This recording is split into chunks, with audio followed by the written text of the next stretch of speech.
അള്ളാഹുവിൻ്റെ സത്യവിശ്വാസികളായ അടിമകളെ, അടിയാത്തികളെ, അവൻ്റെ വിധിയും വിലക്കും നിയമനിർദ്ദേശങ്ങളും ജീവിതത്തിൻ്റെ എല്ലാ മേഖലകളിലും കഴിവിൻ്റെ പരമാവധി കാത്തു സൂക്ഷിച്ച് തഖ്വയുള്ളവരായി ജീവിക്കണേ എന്ന് സ്വന്തത്തോടും നിങ്ങളോടും വസിയത്ത് ചെയ്യുകയാണ്.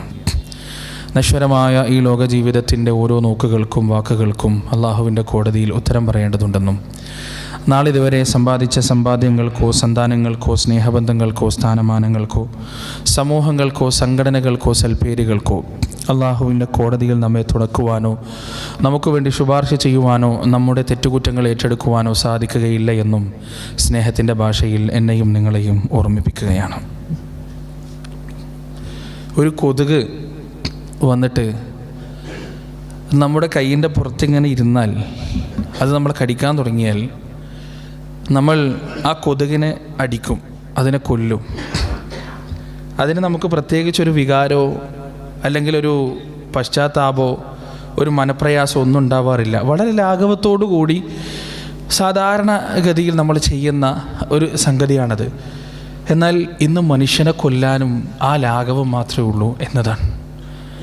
ഒരു മനുഷ്യജീവൻ എടുക്കുന്നതിൽ ആളുകൾക്ക് അത്ര ചെറിയ ഗൗരവം മാത്രമേ ഉള്ളൂ. ഒരു കൊതുകിനെ കൊല്ലുന്നത് പോലെ, ഒരു പ്രാണിയെ കൊല്ലുന്നത് പോലെ, ഒരു എലിയെ കൊല്ലുന്നത് പോലെ അത്രമാത്രം നഷ്ടപ്പെട്ടു പോയി മനുഷ്യജീവൻ്റെ വില. വല്ലാത്തൊരു പരിതസ്ഥിതിയിലാണ് നമ്മുടെ നാട് മുന്നോട്ട് പോയിക്കൊണ്ടിരിക്കുന്നത്.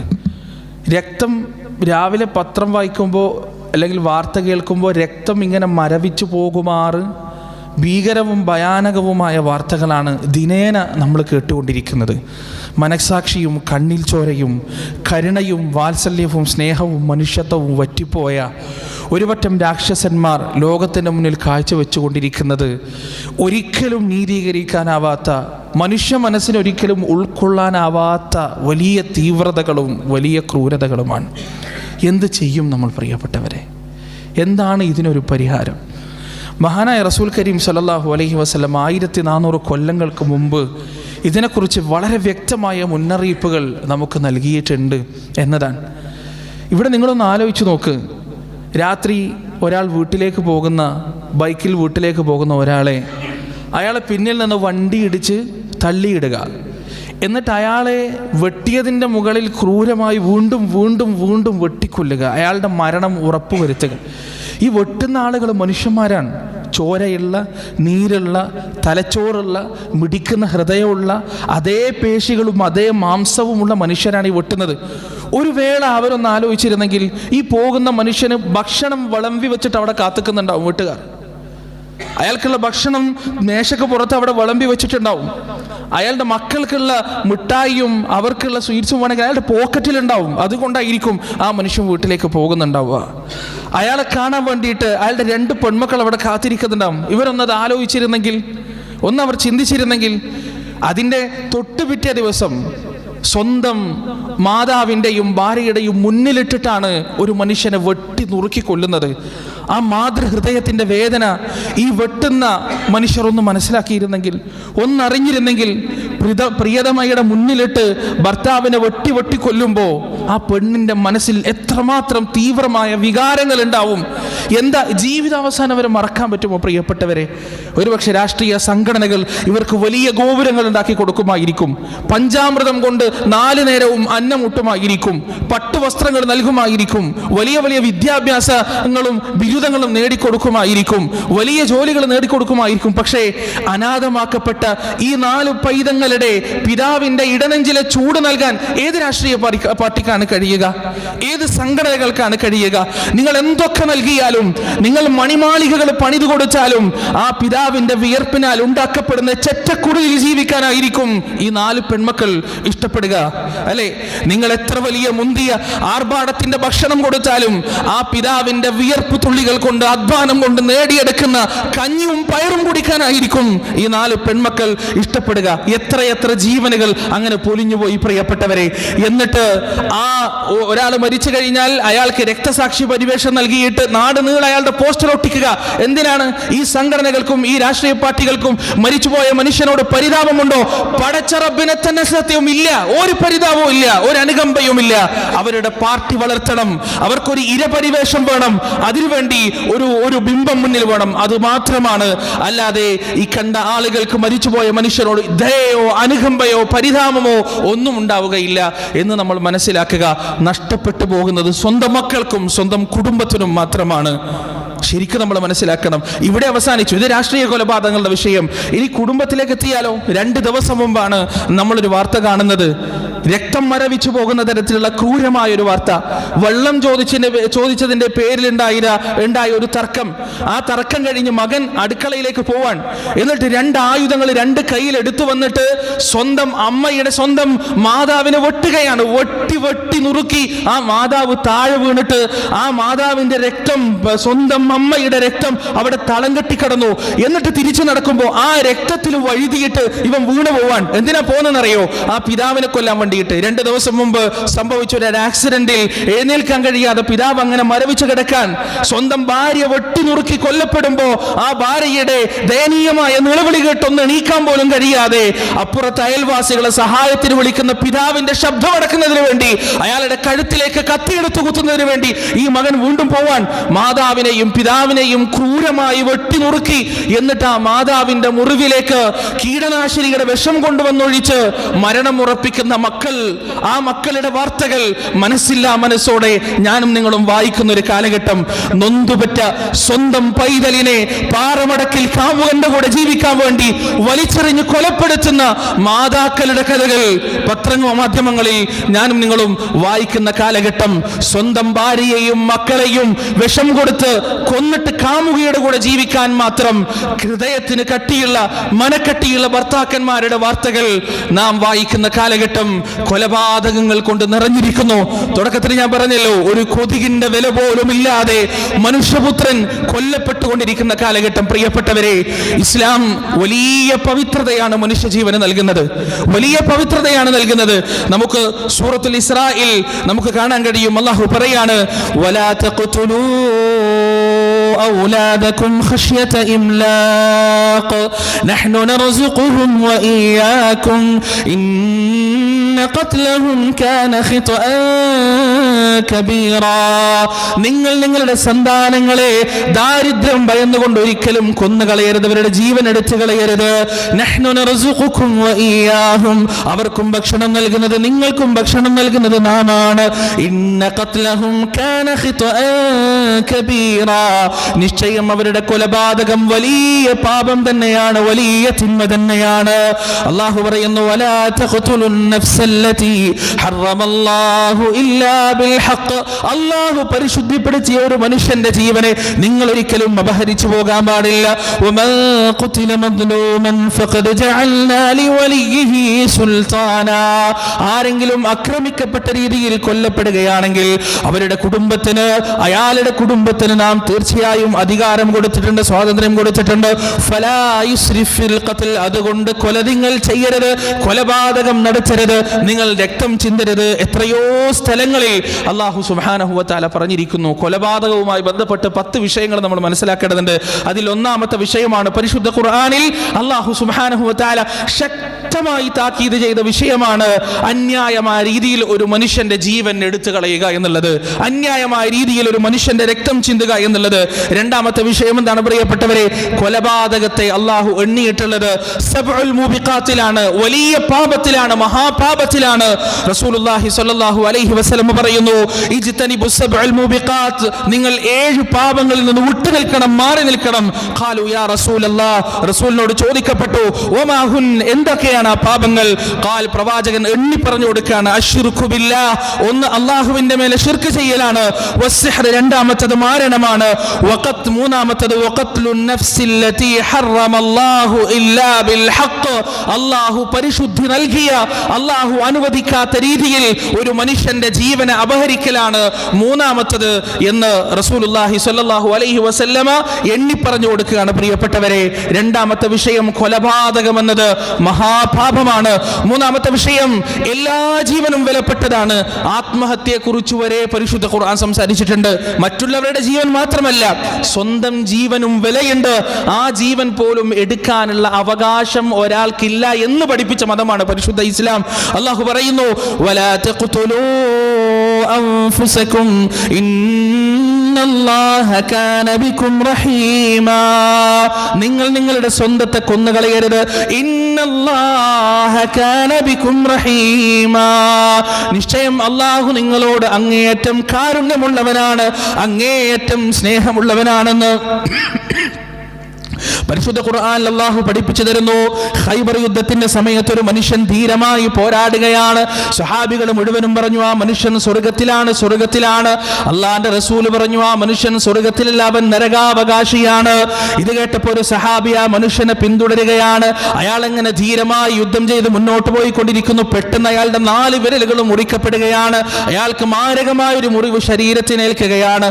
ആ മുറിവിന്റെ വേദന സഹിക്കാൻ കഴിയാതെ സ്വന്തം വാള് നിലത്ത് കുത്തിക്കൊണ്ട് അതിന്റെ മുകളിലേക്ക് കമിഴ്ന്നു വീണ് മരിക്കുകയാണ്.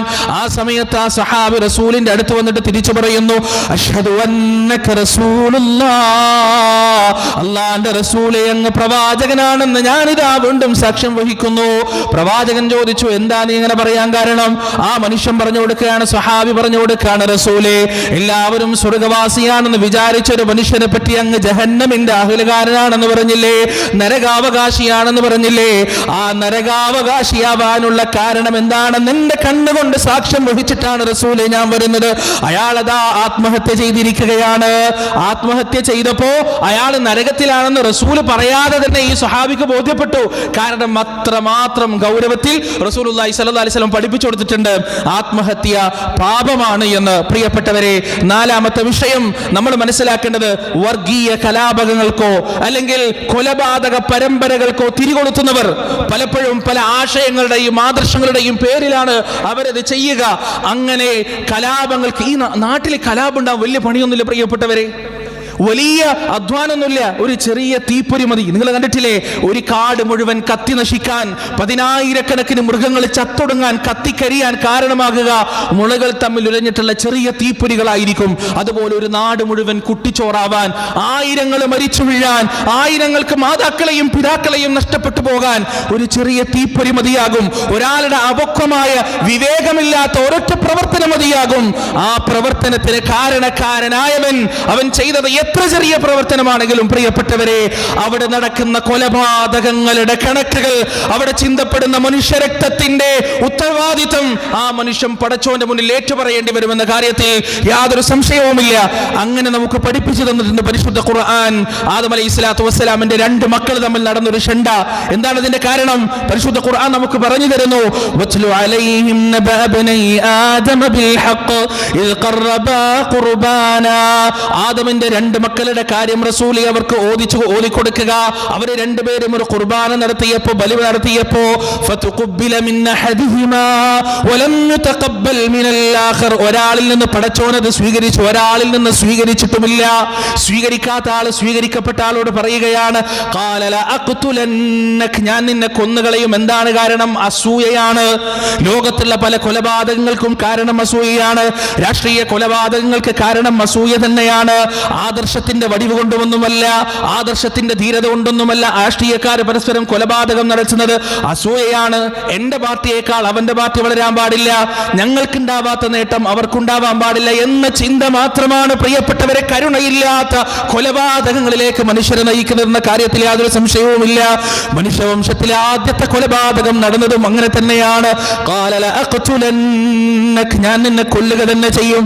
ഖാല ഇന്നമാ യതഖബ്ബലു യഖ്ബലുല്ലാഹു മിനൽ മുത്തഖീൻ. സഹോദരാ, നീ എന്നെ കൊല്ലുന്നത് എന്തിനാണ്? അള്ളാഹു സൂക്ഷ്മത പാലിക്കുന്ന ആളുകളിൽ നിന്ന് സ്വീകരിക്കും. അതുകൊണ്ട് നിന്റെ മക്കളിൽ നിന്ന് പടച്ചോനത് സ്വീകരിക്കണമെന്നുണ്ടെങ്കിൽ നീ സൂക്ഷ്മതയുള്ളവനാവുക, അല്ലാണ്ട് അതിന്റെ പരിഹാരം എന്നെ കൊല്ലുക എന്നതല്ല. എന്നിട്ട് ആ മനുഷ്യൻ മറുപടി പറഞ്ഞു കൊടുക്കുകയാണ്, നിന്റെ കൈകൾ നീ എന്നെ കൊല്ലുന്നതിന് വേണ്ടി നീട്ടിയാൽ സഹോദരാ, നിന്നെ കൊല്ലുന്നതിന് വേണ്ടി എന്റെ കൈ ഒരിക്കലും നീളുന്നതല്ല. കാരണം എന്താണ്? ഇന്നി അഖാഫുല്ലാഹ റബ്ബൽ ആലമീൻ, ഞാൻ ലോകരക്ഷിതാവായ അള്ളാഹുവിനെ ഭയപ്പെടുന്നു എന്ന് തിരിച്ചു പറഞ്ഞു. ലോകത്തൊന്നാമത്തെ കൊലപാതകം നടന്നത് അങ്ങനെയാണ്. അങ്ങനെ ഈ മനുഷ്യനെ, നിരപരാധിയായ മനുഷ്യനെ അസൂയ കാരണം കൊന്നുകളഞ്ഞു എന്ന് സൂറത്തുൽ മാഇദയിൽ അല്ലാഹു സുബ്ഹാനഹു വ തആല പഠിപ്പിക്കുന്നതായി നമുക്ക് കാണാൻ കഴിയും. അതിന്റെ ഫലം എന്താണ്? റസൂലുള്ളാഹി സ്വല്ലല്ലാഹു അലൈഹി വസല്ലം പറയുന്നു, മാ മിൻ നഫ്സിൻ തുഖ്തലു ദുൽമ, ഒരാളും ആക്രമിക്കപ്പെട്ട രീതിയിൽ കൊല്ലപ്പെടുന്നില്ല, ഇല്ലാ കാന അലാ ഇബ്നി ആദമ കിഫ്ലുൻ മിൻ ദമിഹാ, അവിടെ ചിന്തപ്പെട്ട ഒരു രക്തത്തിന്റെ ഒരു ഓഹരി ആദമിന്റെ അലൈഹിസ്സലാത്തു വസ്സലാം ഒന്നാമത്തെ പുത്രന് അതിന്റെ ഒരു പങ്ക് നൽകപ്പെടാതെ ഒരാളും കൊല്ലപ്പെടുന്നില്ല, ഒരു രക്തവും ചിന്തപ്പെടുന്നില്ല. എന്താ അതിന്റെ കാരണം? വദാലിക ലിഅന്നഹു അവ്വലു മൻ അസന്നൽ ഖത്ൽ, അവനാണ് ഒന്നാമത്തെ കൊലപാതകം ഈ ലോകത്ത് നടത്തിയത്, മനുഷ്യവംശത്തിൽ ഒന്നാമത്തെ കൊലപാതകം നടത്തിയത്. അതുകൊണ്ട് ഖിയാമത്ത് നാൾ വരെ നടക്കുന്ന രക്തം ചിന്തകളുടെ രക്തത്തിന്റെ ഒരു പങ്ക് ഖാബീലിന്റെ കൈകളിൽ ഉണ്ടായിരിക്കുമെന്ന് റസൂലുള്ളാഹി സ്വല്ലല്ലാഹു അലൈഹി വസല്ലം. കൊലപാതക പരമ്പര തുടങ്ങുന്നവരെ, വർഗീയ കലാപത്തിന് തീ കൊളുത്തുന്നവരെ മനസ്സിലാക്കുക, നിങ്ങളൊരു പക്ഷേ ഒരു കൊലയായിരിക്കും ഉദ്ദേശിച്ചിട്ടുണ്ടാകുക, ഒരു പകരം വീട്ടലായിരിക്കും നിങ്ങൾ ഉദ്ദേശിച്ചിട്ടുണ്ടാകുക. അതിന്റെ പിന്നാലെ വരുന്ന അതിന്റെ ദൂഷ്യഫലങ്ങൾ ഒരിക്കലും നിങ്ങളുടെ നിയന്ത്രണത്തിൽ ഒതുങ്ങുന്നതല്ല, നിങ്ങൾക്ക് നിർത്താൻ കഴിയുന്നതല്ല, നിങ്ങൾക്ക് അവസാനിപ്പിക്കാൻ കഴിയുന്നതല്ല. അവിടെ മരിച്ചു വീഴുന്ന നിരപരാധികളായ പാവപ്പെട്ട ആണും പെണ്ണും കുട്ടികളും അവരുടെ ദീനരോധനത്തിന്, അവരുടെ പരിശുദ്ധമായ രക്തത്തിന് അള്ളാഹുവിന്റെ മുന്നിൽ നിങ്ങൾ മറുപടി പറയേണ്ടി വരും എന്ന കാര്യം നിങ്ങൾ പ്രത്യേകം ഓർക്കുക. അള്ളാഹു സുബ്ഹാനഹു വ തആല പരിശുദ്ധ ഖുർആനിൽ പറയുന്നു, പ്രിയപ്പെട്ടവരെ, മൻ ഖതല നഫ്സൻ ബിഗൈരി നഫ്സിൻ ഔ ഫസാദിൻ ഫിൽ അർദ് ഫകഅന്നമാ ഖതല الناس ജമീഅ വമൻ അഹ്യാഹാ ഫകഅന്നമാ അഹ്യ الناس ജമീഅ. ആരെങ്കിലും ഒരു മനുഷ്യനെ നിരപരാധിയായ രീതിയിൽ കൊന്നുകളഞ്ഞാൽ അവൻ ആരെ പോലെയാണ്? ഫകഅന്നമാ ഖതല الناس ജമീഅ. 200 കോടിയോളം വരുന്ന ഈ ഭൂമിയിൽ ജീവിക്കുന്ന സകല മനുഷ്യരെയും കൊലപ്പെടുത്തിയവന് തുല്യനാണ്. അത്രക്ക് പാപം ചെയ്ത മനുഷ്യന് തുല്യമാണ് അള്ളാഹുവിന്റെ മുന്നിൽ അവന്റെ സ്ഥാനം. ചെറിയ തെറ്റൊന്നല്ല. പടച്ചോനത് പറയുന്നുണ്ടെങ്കിൽ അള്ളാഹ് അത് ഉദ്ദേശിച്ചിട്ട് തന്നെയാണ് പറയുന്നത്. നിരപരാധിയായ ഒരു മനുഷ്യനെ കൊല്ലാൻ നിനക്ക് കഴിഞ്ഞാൽ ഈ ലോകത്തുള്ള സകല മനുഷ്യരെയും കൊല്ലാൻ നിനക്ക് കഴിയും. നിനക്കതിനൊരു മടിയും ഉണ്ടാവില്ല. നിന്റെ ഹൃദയം കടുത്തുപോയതാണ്, നിന്റെ മനസ്സ് നശിച്ചു പോയതാണ്. അതുകൊണ്ട് നിനക്ക് അതിന് കഴിയുന്നില്ല എന്നതുകൊണ്ട് നീ ചെയ്യുന്നില്ല. ഈ ലോകത്തുള്ള സകലരെയും കൊല്ലാൻ നിനക്ക് കഴിയുന്നില്ല, അതുകൊണ്ട് നീ അത് ചെയ്യുന്നില്ല. അങ്ങനെ നിനക്കൊരു അവസരം കിട്ടിയാൽ നിരപരാധിയായ മനുഷ്യന്റെ കഴുത്തിൽ കത്തിവെക്കാൻ നിനക്ക് കഴിഞ്ഞിട്ടുണ്ടെങ്കിൽ ലോകത്തുള്ള മുഴുവൻ മനുഷ്യരെയും കൊല്ലാൻ നിനക്ക് കഴിയും. അതിന് സമാനമാണ് നിന്റെ സ്ഥാനം അള്ളാഹുവിന്റെ മുന്നിൽ എന്ന് പരിശുദ്ധ ഖുർആൻ. പ്രിയപ്പെട്ടവരെ, ഇസ്ലാമിന്റെ നിലപാട് വളരെ അത്ഭുതപ്പെടുത്തുന്നതാണ്. റസൂലുള്ളാഹി സ്വല്ലല്ലാഹു അലൈഹി വസല്ലമ ഹദീസുകളിൽ കൊല്ലരുത് എന്നല്ല പറഞ്ഞത്, പിന്നെ എന്താ പറഞ്ഞറിയാം റസൂലുള്ളാഹി സ്വല്ലല്ലാഹു അലൈഹി വസല്ലമ? ശരിക്കും കേട്ടോ നിങ്ങൾ, മൻ അശാറ ഇലാ അഖീഹി ബിഹദീദത്തിൻ, മൻ അശാറ ഇലാ അഖീഹി ബിഹദീദത്തിൻ, തന്റെ സഹോദരന്റെ നേർക്കേക്ക് ഒരാൾ ഒരു ഇരുമ്പ് തണ്ടോ ആയുധമോ ഓങ്ങിയാൽ എന്താ അവിടെ സംഭവിക്കുക? ഫഇന്നൽ മലായികത തൽഅനുഹു ഹത്താ, അവൻ ആ ആയുധം താഴ്ക്കുന്നതുവരെ, ആ ആയുധം എടുക്കുന്നതുവരെ, ആ മുഅ്മിനിന്റെ അല്ലെങ്കിൽ മനുഷ്യന്റെ നേർക്കുന്ന ആയുധം തെറ്റിക്കുന്നതുവരെ അല്ലാഹുവിന്റെ മലക്കുകൾ അവനെ ശപിച്ചുകൊണ്ടേയിരിക്കും. വഇൻ കാന അഖാഹു ലി അബീഹി വ ഉമ്മി, അവന്റെ ഉമ്മക്കും വാപ്പക്കും ഉണ്ടായ അവന്റെ സ്വന്തം സഹോദരൻ നേർക്കായാലും തമാശക്കായാലും ആയുധം ചൂണ്ടിക്കഴിഞ്ഞാൽ അള്ളാഹുവിന്റെ മലക്കുകൾ ആ മനുഷ്യന്റെ നാശത്തിന് വേണ്ടി ശപിക്കാൻ തുടങ്ങുന്നതാണ്. സുബ്ഹാനല്ലാഹ്. റസൂലുള്ളാഹി സ്വല്ലല്ലാഹു അലൈഹി വസല്ലം പറഞ്ഞൊരു ഹദീസിൽ നമുക്ക് കാണാൻ കഴിയും, ഇദാ മർറ അഹദുകും ഫീ മസാജിദിനാ ഔ ഫീ സൂഖിനാ, നിങ്ങളിൽ ഒരാൾ നടന്നു പോകുകയാണ്, നമ്മുടെ പള്ളിയിലെയോ അല്ലെങ്കിൽ അങ്ങാടിയിലെയോ നടന്നു പോകുകയാണ്, വമഅഹു നബിൽ, അവന്റെ കയ്യിൽ ഒരു ആയുധമുണ്ട്, വാളുണ്ട് അല്ലെങ്കിൽ കത്തിയുണ്ട്. ഫല്യുംസിക അലാ നിസാലിഹാ ഔ ഖാല ഫല്യഖ്ബിൽ ബികഫി. അവൻ അതിന്റെ മൂർച്ചയുള്ള ഭാഗം മറച്ചു പിടിക്കട്ടെ, അല്ലെങ്കിൽ അവന്റെ കൈയുടെ ഭാഗം കൊണ്ട് ആ മൂർച്ചയുള്ള ഭാഗം മറച്ചു പിടിക്കട്ടെ. എന്താ കാരണം? അയ്യുസീബ അഹദൻ മിനൽ മുസ്ലിമീന മിൻഹാ ഷൈ. അതിന്റെ മൂർച്ചയുള്ള ഭാഗം തട്ടിയിട്ട് ഒരു മനുഷ്യന്റെ, നിരപരാധിയായ മനുഷ്യന്റെ രക്തം ചിന്താൻ കാരണമാവരുത്. അയാളുടെ ശരീരത്തിൽ ഒരു മുറിവുണ്ടാവാൻ കാരണമാകരുത്. ഒരു മനുഷ്യന്റെ ശരീരത്തിൽ ഉണ്ടാകുന്ന മുറിവിന്റെ വിഷയത്തിൽ പോലും ഇത്രമാത്രം പ്രാധാന്യം നൽകിയ പരിശുദ്ധ ഇസ്ലാം വേറെ ഏത് മതത്തിലെയാണ് നിങ്ങൾക്ക് അങ്ങനെ കാണാൻ സാധിക്കും? പ്രിയപ്പെട്ടവരെ, റസൂലുള്ളാഹി സ്വല്ലല്ലാഹു അലൈഹി വസല്ലം പഠിപ്പിക്കുന്നു, ആദ്യമായി പരലോകത്ത് തീർപ്പ് കൽപ്പിക്കുന്ന വിഷയം എന്താണ്? ആദ്യമായി തീർപ്പ് കൽപ്പിക്കുന്ന വിഷയം അവ്വലു മാ യുഖ്ദാ ബൈനൻ നാസി ബിദ്ദിമാ, രക്തം ചൊരിച്ചിലാണ്. നിരപരാധിയായ മനുഷ്യൻ കൊല്ലപ്പെട്ടിട്ടുണ്ടെങ്കിൽ ആദ്യം മഅ്ശറയിൽ നീതി ലഭിക്കുക അവനാണ്. അവന്റെ കാര്യത്തിലാണ് പടച്ചവൻ ആദ്യം കാര്യം തീർപ്പാക്കുക, എന്നിട്ട് മാത്രമേ ബാക്കിയുള്ള പാപങ്ങളിലേക്ക് കടക്കൂ എന്ന് പഠിപ്പിച്ച റസൂലുള്ളാഹി സ്വല്ലല്ലാഹു അലൈഹി വസല്ലം മഅ്ശറയിൽ വെച്ച് ഒന്നാമതായി തീർപ്പ് കൽപ്പിക്കപ്പെടാൻ മാത്രം ഗൗരവമുള്ള വിഷയമാണ് മനുഷ്യരക്തം. അത് വിലയില്ലാത്ത ഒന്നല്ല. അതിങ്ങനെ കൊതുകിനെ കൊല്ലുന്നത് പോലെ, പ്രാണിയെ കൊല്ലുന്നത് പോലെ കൊന്നു തള്ളേണ്ട ഒന്നല്ല. വലഖദ് കറംനാ ബനി ആദം, ആദമിന്റെ സന്തതികളെ അല്ലാഹു ബഹുമാനിച്ചിട്ടുണ്ട്. ആദം സന്തതികൾക്ക് വിലയുണ്ട് കൂട്ടരെ, അവർക്ക് നിലയുണ്ട്, അവരുടെ രക്തത്തിന് പരിശുദ്ധിയുണ്ട് എന്ന് നാം മനസ്സിലാക്കുക. റസൂലുള്ളാഹി സ്വല്ലല്ലാഹു അലൈഹി വസല്ലം പറഞ്ഞതായി നമുക്ക് കാണാം, മൻ ഖതല മുആഹിദൻ ഫീ ഗൈരി കുൻഹിഹി ഹറമല്ലാഹു അലൈഹിൽ ജന്ന. കരാറിൽ ഏർപ്പെട്ടിരിക്കുന്ന ഒരു മനുഷ്യൻ, അവൻ നിന്റെ ശത്രുവാണെങ്കിൽ പോലും അവന്റെ രക്തം ചിന്താൻ നീ കാരണക്കാരായാൽ അള്ളാഹു നിനക്ക് സ്വർഗം ഹറാമാക്കും. വേറൊരു ഹദീസ് നിങ്ങൾക്ക് കാണണോ? ഈ ഹദീസ് ഇത് വായിച്ചപ്പോൾ വല്ലാതെ അത്ഭുതപ്പെടുത്തിയ ഒരു ഹദീസാണത്. എന്താ റസൂൽ പറഞ്ഞറിയോ? മൻ ഖതല റജുലൻ മിൻ അഹ്ലി ദിമ്മ, ഇസ്ലാമിക രാജ്യത്ത് ജീവിക്കുന്ന ഒരു അമുസ്ലിമിനെ, ദിമ്മികൾ എന്ന് പറഞ്ഞാൽ ഇസ്ലാമിക രാജ്യത്ത് ജീവിക്കുന്ന അമുസ്ലിങ്ങളാണ്, ഇസ്ലാം സ്വീകരിക്കാത്തവരാണ്.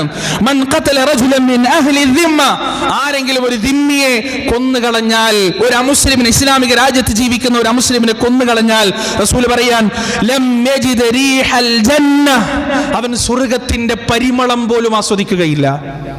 അവൻ സ്വർഗ്ഗത്തിന്റെ പരിമളം പോലും ആസ്വദിക്കുകയില്ല.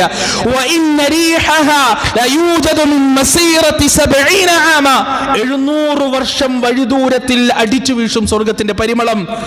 അത്രക്ക് അടുത്തുപോലെ, 7 അയലത്ത് നമ്മൾ പറയൂലേ, 7 അയലത്ത് പോയിട്ട് 700 അയലത്ത് പോലും സ്വർഗ്ഗത്തിന്റെ അടുത്തേക്ക് അവൻ എത്തൂല. ആരെ കൊന്നാൽ? ഇസ്ലാമിക രാജ്യത്ത് ജീവിക്കുന്ന ഒരു ദിമ്മിയെ കൊന്നാൽ എന്ന് റസൂലുള്ളാഹി സ്വല്ലല്ലാഹു അലൈഹി വസല്ലമ വളരെ വ്യക്തമായി നമുക്ക് പഠിപ്പിച്ചു തരുന്നു. പ്രവാചകൻ സല്ലല്ലാഹു അലൈഹി വസല്ലം പറയാണ്, ഇദാ തവാജഹൽ മുസ്ലിമാനി ബിസൈഹിഹിമാ, രണ്ട് മുസ്ലിങ്ങൾ വാളെടുത്തു, എന്നിട്ട് അവർ പരസ്പരം പോരാടി. എന്താ? ഫൽ ഖാതിലു വൽ മഖ്തൂലു ഫിന്നാർ, കൊന്നവനും കൊല്ലപ്പെട്ടവനും നരകത്തിലാണ്. കൊന്നവനും കൊല്ലപ്പെട്ടവനും നരകത്തിലാണ്. സഹാബത്ത് ചോദിച്ചു, ഖാൽ ഫഖുൽതു ഔ ഖീൽ യാ റസൂലല്ലാഹ് ഹാദൽ ഖാതിൽ ഫമാ ബാലുൽ മഖ്തൂൽ, കൊന്നോ നരകത്തിലാണെന്നുള്ളത് ഒരു സെൻസ് ഉണ്ട്, പക്ഷേ കൊല്ലപ്പെട്ടവൻ എന്തിനാണ് റസൂലെ നരകത്തിൽ പോകുന്നത്? അവൻ എന്താണ് ചെയ്തത്? അവൻ നിരപരാധിയല്ലേ? റസൂലുള്ളാഹി സ്വല്ലല്ലാഹു അലൈഹി വസല്ലം മറുപടി പറഞ്ഞു, ഇന്നഹു ഖദ് അറാദ ഖത്ല സ്വഹിബി, അവൻ വാളെടുത്തത് അവന്റെ സഹോദരനെ കൊല്ലുന്നതിന് വേണ്ടിയാണ്. അവനെ അതിൽ നിന്ന് തടഞ്ഞത് എന്താണ്? അവന്റെ അശക്തിയാണ്, അവന്റെ ദുർബലതയാണ്. അതുകൊണ്ട് കൊന്നവനും കൊല്ലപ്പെട്ടവനും നരകത്തിലാണ് എന്ന് റസൂലുള്ളാഹി സ്വല്ലല്ലാഹു അലൈഹി വസല്ലം. പ്രിയപ്പെട്ടവരെ, റസൂലുള്ളാഹി സ്വല്ലല്ലാഹു അലൈഹി വസല്ലം പറയുന്നു, അധികരിക്കുന്ന കൊലപാതകങ്ങൾ ഖിയാമത്ത് നാളിന്റെ അടയാളമാണ്. പ്രവാചകൻ പറഞ്ഞതായി നമുക്ക് കാണാം, അന്ത്യനാൾ അടുക്കും, അവസാന കാലം അടുക്കും. വയൻകുസുൽ ഇൽം, ഇൽമു കുറയും, അറിവ് നഷ്ടപ്പെട്ടുകൊണ്ടിരിക്കും ആളുകൾക്ക്. വതദ്ഹറുൽ ഫിതൻ, ഫിത്ന ഇങ്ങനെ പ്രത്യക്ഷപ്പെടാൻ തുടങ്ങും. മുമ്പൊരിക്കലും കാണാത്ത തരത്തിലുള്ള പല ഫിത്നകളും സമൂഹ മധ്യത്തിൽ പ്രത്യക്ഷപ്പെടും. വയുൽഖശുഹ്, ജനങ്ങളുടെ ഹൃദയത്തിൽ പിശുക്ക് ബാധിക്കും. പരസ്പരം ഒരു ഉപകാരവും ചെയ്യാൻ അവർ സമ്മതിക്കില്ല, അവർക്ക് തോന്നില്ല. മതത്തിന്റെ പേരിലും ജാതിയുടെയും ഭാഷയുടെയും പേരിൽ ഒരുതരം പിശുക്ക് അവരുടെ മനസ്സിൽ ബാധിക്കും. എല്ലാവരും മുടങ്ങിയ ചിന്താഗതിയുള്ളവരായിരിക്കും. വയക്സുറുൽ ഹർജ്, ഹർജ് വർദ്ധിക്കും. സഹാബത്ത് ചോദിച്ചു, എന്താണ് റസൂലേ ഈ ഹർജ്? റസൂലുള്ളാഹി സ്വല്ലല്ലാഹു അലൈഹി വസല്ലം മറുപടി പറഞ്ഞു, അൽ ഖത്ലുൽ ഖത്ൽ, അത് കൊലപാതകമാണ് എന്ന് റസൂലുള്ളാഹി സ്വല്ലല്ലാഹു അലൈഹി വസല്ലം. വല്ലദീ നഫ്സി ബിയദി, എൻ്റെ ആത്മാവ് ഏതൊരുത്തന്റെ കയ്യിലാണോ അവനെ തന്നെയാണ് സത്യം. ലാ തദ്ഹബു ദുനിയാ, ദുനിയാവ് അവസാനിക്കൂല, ഈ ലോകം തീരൂല. പ്രവാചകൻ പറയാൻ, ഈ ലോകം അവസാനിക്കില്ല.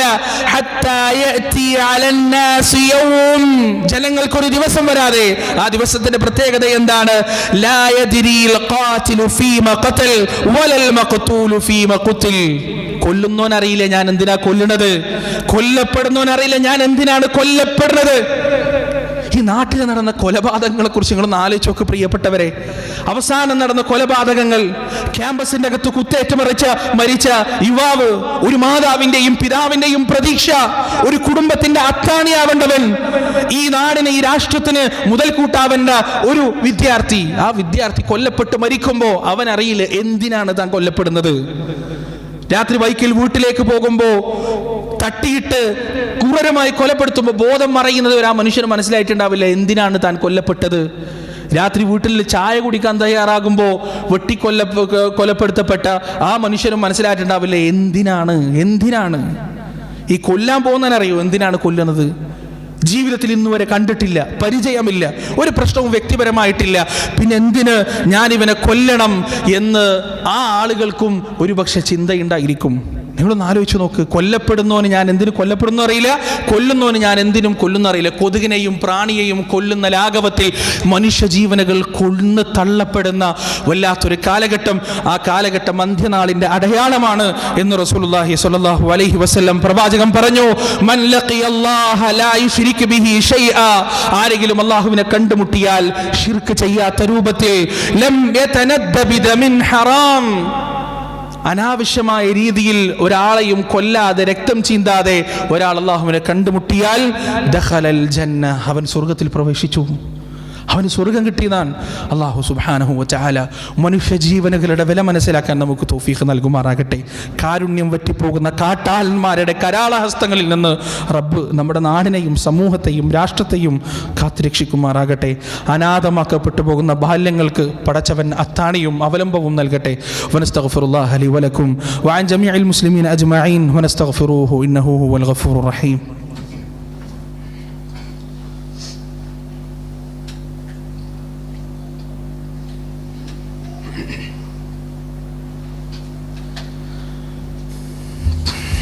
الحمد لله الصلاة والسلام على رسول الله وعلى آله وأصحابه أجمعين ما بعد يا أيها الذين آمنوا اتقوا الله حق تقاته ولا تموتن إلا وأنتم مسلمون.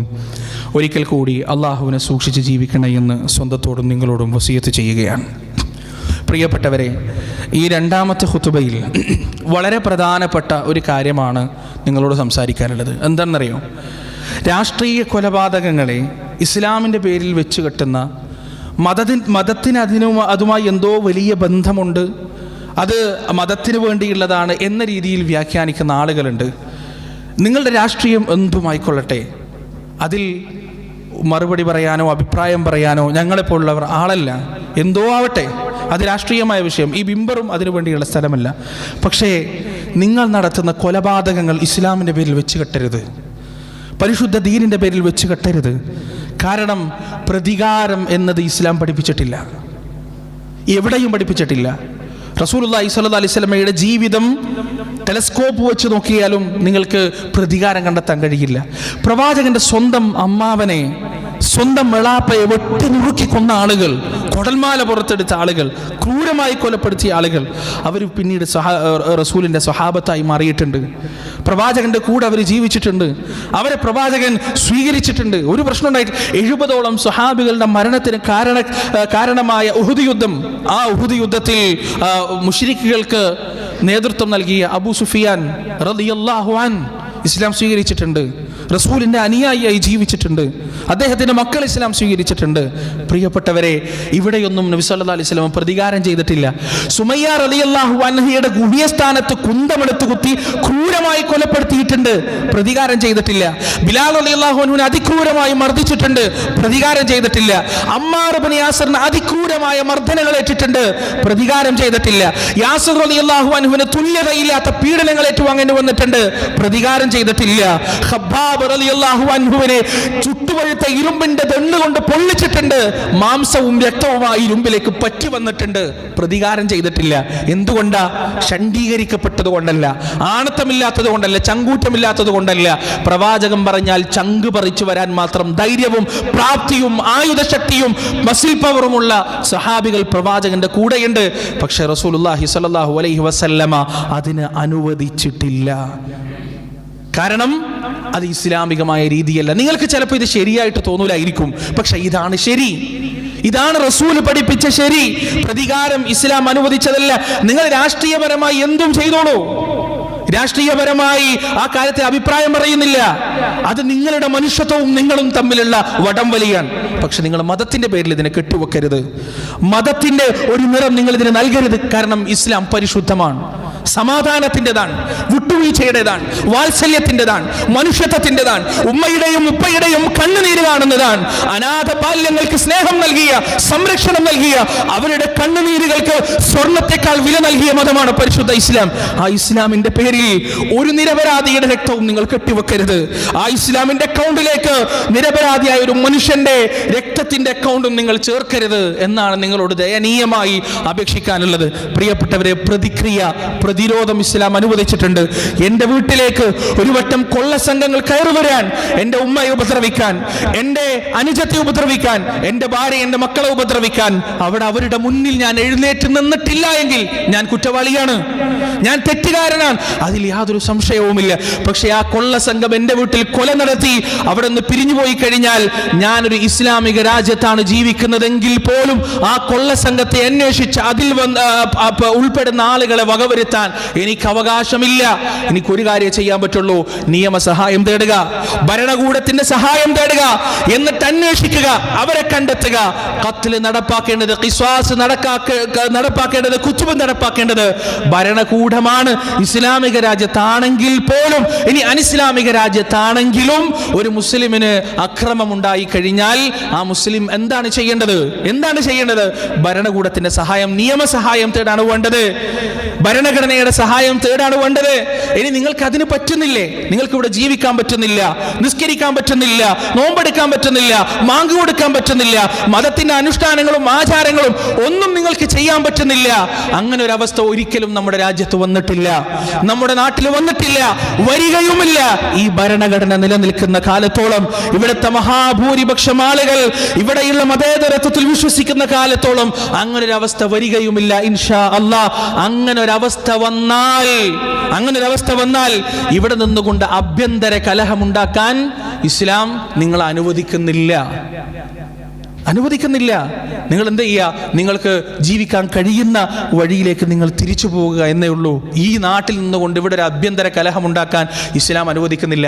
ഇനി എൻ്റെ ഈ പ്രസംഗം എടുത്തിട്ട് എന്തൊരു വർത്താനാണ്, എന്തൊരു ചക്കയാണ്, മാങ്ങയാണ്, ഒരു പ്രശ്നവുമില്ല പ്രിയപ്പെട്ടവർ. ഇതാണ് ആദർശം. നിങ്ങൾ എന്തൊക്കെ മനസ്സിലാക്കിയാലും, ഇതാണ് ആശയം, ഇതാണ് ഇസ്ലാമിക ആദർശം. ഇത് ഉൾക്കൊണ്ടവരാണ് അള്ളാന്റെ റസൂലിന്റെ സഹാബികൾ. റസൂൽ കഅബാലയത്തിന്റെ പരിസരത്ത് പുതപ്പും മൂടിയിരിക്കുമ്പോൾ സഹാബികൾ വന്നിട്ട് ചോദിച്ചിട്ടുണ്ട്, അല്ല റസൂലെ, ദുആ ചെയ്യുന്നില്ല ഞങ്ങൾക്ക് വേണ്ടി? എത്ര അനുഭവിച്ചു, എത്ര തല്ല് കിട്ടി, എത്ര ആള് മരിച്ചു. നബി സല്ലല്ലാഹു അലൈഹി വസല്ലം എന്താ പറഞ്ഞത്? വാളെടുക്ക്. നിങ്ങളൊക്കെ ഷണ്ഡീകരിക്കപ്പെട്ടോ? നിങ്ങൾക്ക് എന്താ ധൈര്യമില്ലേ, ആണത്തില്ലേ, ചങ്കൂറ്റില്ലേ? എടുക്കണ വാള്, ഒട്ടി നിരത്ത് എന്ന് റസൂൽ പറഞ്ഞിട്ടില്ല. അങ്ങനെ പറയൽ ഇസ്ലാമിക ആദർശവുമല്ല. ഈ ആശയം എവിടെയും പറയാൻ മുജാഹിദ് പ്രസ്ഥാനം തയ്യാറാണ്. അതിന് ആരുടെയും കയ്യടി ആവശ്യമില്ല, ആരുടെയും അംഗീകാരം ആവശ്യമില്ല. പടച്ചോൻ്റെ അംഗീകാരം മാത്രം മതി. ഖുർആനിൻ്റെ പിൻബലം മാത്രം മതി. അല്ലാഹു സുബ്ഹാനഹു വ തആല കാര്യം യഥാർത്ഥമായ രീതിയിൽ മനസ്സിലാക്കാൻ നമുക്ക് ഏവർക്കും തൗഫീഖ് നൽകുമാറാകട്ടെ. ഇസ്ലാമിൻ്റെ ആശയത്തിൻ്റെയും ആദർശത്തിൻ്റെയും ചട്ടക്കൂടിൽ ജീവിക്കാൻ റബ്ബ് സുബ്ഹാനഹു വ തആല നമുക്ക് തൗഫീഖ് നൽകുമാറാകട്ടെ. സാഹചര്യങ്ങളുടെയും യുക്തിയും സാഹചര്യവും അനുസരിച്ച് ഇസ്ലാമിനെ ചെരുപ്പിനനുസരിച്ച് കാല് മുറിക്കുന്നത് പോലെ ഇസ്ലാമിനെ മുറിക്കുന്ന ഹതഭാഗ്യരുടെ കൂട്ടത്തിൽ അള്ളാഹു നമ്മെ ആരെയും ഉൾപ്പെടുത്താതിരിക്കട്ടെ. നാദാ, ഞങ്ങളുടെ ജീവിതത്തിൻ്റെ രഹസ്യവും പരസ്യവും ഒരുപോലെ സംശുദ്ധമാക്കണേ റബ്ബേ. അല്ലാഹുമ്മ ഗ്ഫിർ ലിൽ മുഅ്മിനീന വൽ മുഅ്മിനാത്ത് വൽ മുസ്ലിമീന വൽ മുസ്ലിമാത്ത് അൽ അഹ്യാഇ മിൻഹും വൽ അംവാത്ത് ഇന്നക മുജീബു ദഅവാതി യാ ഖാദിയൽ ഹജാത്ത്. റബ്ബനാ ളലംനാ അൻഫുസനാ വഇൻ ലം തഗ്ഫിർ ലനാ വതർഹംനാ ലനകൂനന്ന മിനൽ ഖാസിരീൻ. റബ്ബനാ ആതിനാ ഫിദ് ദുനിയാ ഹസനഹ വഫിൽ ആഖിറതി ഹസനത വഖിനാ അദാബൻ നാർ. റബ്ബനാ തഖബ്ബൽ മിന്നാ ഇന്നക അൻതസ് സമീഉൽ അലീം വതുബ് അലൈനാ ഇന്നക അൻത തവ്വാബുർ റഹീം. വസല്ലല്ലാഹു അലാ നബിയിനാ മുഹമ്മദ് വഅലാ ആലിഹി വഅസ്ഹാബിഹി വമൻ തബിഅഹും ബിഇഹ്സാനിൻ ഇലാ യൗമി